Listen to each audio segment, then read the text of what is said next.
اہم خبر آپ کو دیں گے، چیف جسٹس تقرری کی پارلیمانی کمیٹی کا بائیکاٹ کیوں کیا گیا؟ تحریک انصاف کی کور کمیٹی اجلاس کی اندرونی کہانی سامنے آ گئی ہے۔ پارٹی رہنما آپس میں الجھ پڑے ہیں، ایک دوسرے پر سنگین الزامات لگائے گئے ہیں، ذرائع ایسا بتا رہے ہیں۔ میں پارٹی کا جنرل سیکریٹری ہوں، یہ کہا گیا ہے سلمان اکرم راجہ کی جانب سے۔ اسی حوالے سے بات کریں گے، محمد علی جاں میں جوائن کر رہے ہیں۔ علی جاں، کیا ہوا ہے یہ؟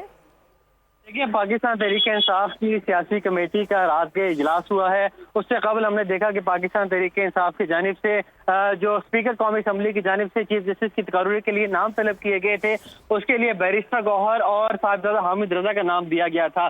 سیاسی کمیٹی کے اجلاس میں جو سیاسی رہنما ہے پاکستان تحریک انصاف کے، ان کی جانب سے شدید تنقید کی گئی ہے اور سیکرٹری جنرل سلمان اکرم راجہ نے خاص طور پر تنقید کیا۔ ان کا یہ کہنا تھا کہ میں سیکرٹری جنرل ہوں، میرے علم میں لائے بغیر اور مجھ سے مشاورت کے بغیر یہ کیسے نام جو ہیں وہ اس میں فائنل کیے گئے ہیں۔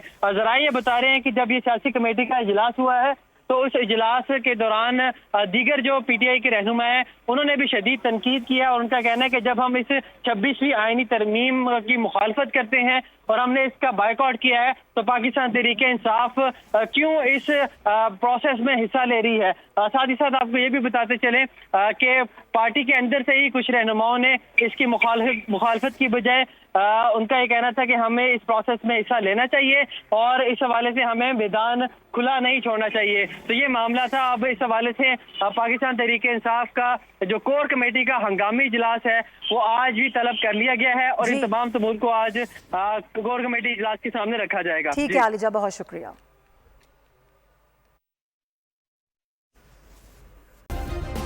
سبسکرائب کریں اور بیل دبائیں تاکہ کوئی خبر رہ نہ جائے۔